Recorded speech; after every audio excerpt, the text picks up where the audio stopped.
Hi everybody, this is Skylar with Think Better, Sell Better. If homeowners keep telling you I need to think about it, you don't have a closing problem, you have a question problem.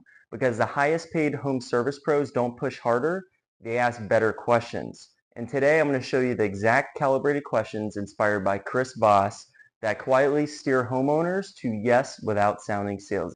Most reps selling high-ticket home services are doing this completely backwards. They're pitching, they're over-explaining, they're defending their price. Meanwhile, the top 1% of closers are doing something very different. They're guiding the conversation with strategic, calibrated questions, starting with what and how, that quietly make the homeowner sell themselves. In this video, I'm going to break down what calibrated questions actually are, why they work so powerfully in home services, and the exact phrases you can start using on your very next estimate. If you sell anything high ticket to homeowners, you're going to want to take notes on this one. I actually picked up calibrated questions from Chris Voss's famous book, Never Split the Difference. Unlike typical open-ended questions that usually get a simple yes or no answer, calibrated questions are tailored to help guide the customer in the direction you want the conversation to go. It builds trust, rapport, and gives you critical data to help in the closing process. It completely voids a standard no or yes answer. Calibrated questions almost always start with what, how, and sometimes why. Your goal as a closer and with help using calibrated questions is to lower resistance, surface real objections, and give the illusion of control as well as guide them directly to your solution. Here are some battle-tested calibrated questions and through which part of the sales consultation process to use them. Use them in this following order. Okay, so here's phase one. These are discovery process questions. What originally made you start looking into this? This helps reveal an emotional trigger. How long has this been on your radar? This helps uncover the urgency level, and that you can actually lead into how soon would you like to solve this problem, and you want them to say right now, right? What concerns you most about the situation as it sits right now? This is gold as it uncovers surface level fear, which can be leveraged as a buying motive. Now, I cover buying motive in some of my previous videos. This is a critical data that you can actually leverage to really pull the emotions in around the problem taking place, and that's going to really help increase the odds of you closing the deal. And it's also something that you can pull back in during the close if you get some sort of rebuttal, right? How is this affecting things day to day? This actually helps the customer understand this is a real problem, and it can allow you to build a sense of urgency to solve this problem now.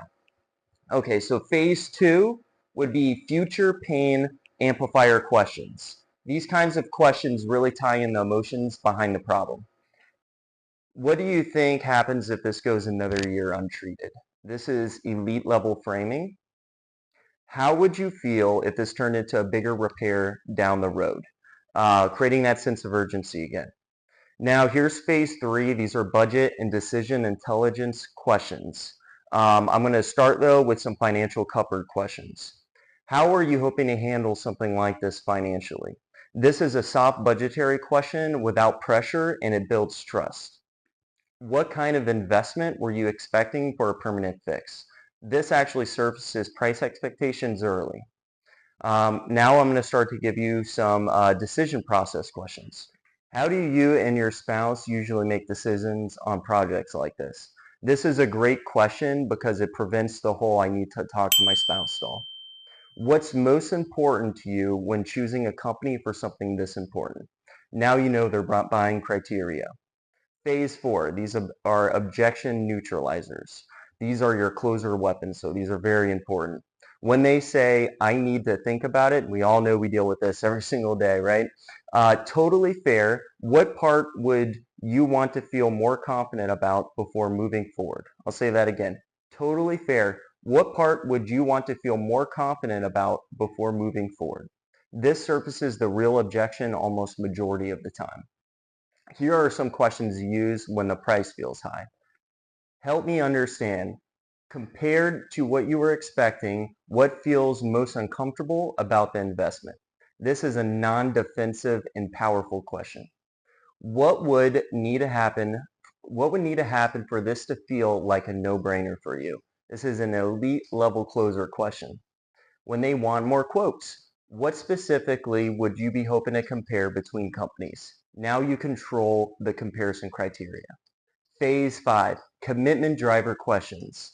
How would you like to see this handled if you could get everything lined up the way you want? Soft assumption question, right?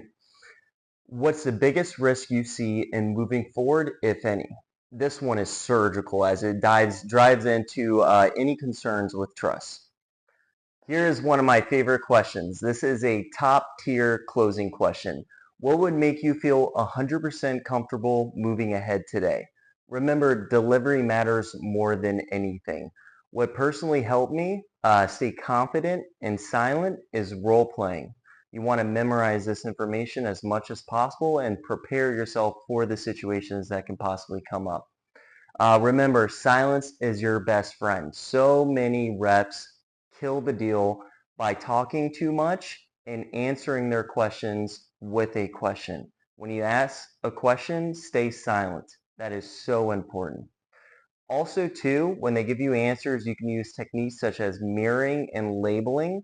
I do cover a lot of these techniques in my previous videos, and they are critical to uncovering new pieces of data that you can actually use to increase your odds of closing the deal. Please remember to subscribe to my channel. I have some really good content coming out over the next 30 days. Remember, I have a free 90-day roadmap. If you go to thinkbettersellbetter.co, there is a little contact form you can fill out. Please tell me about your business. Please tell me about your problems, and I promise you I'll respond back with a free 90-day roadmap. As always, subscribe, stay blessed, and be the best. Thanks so much for watching.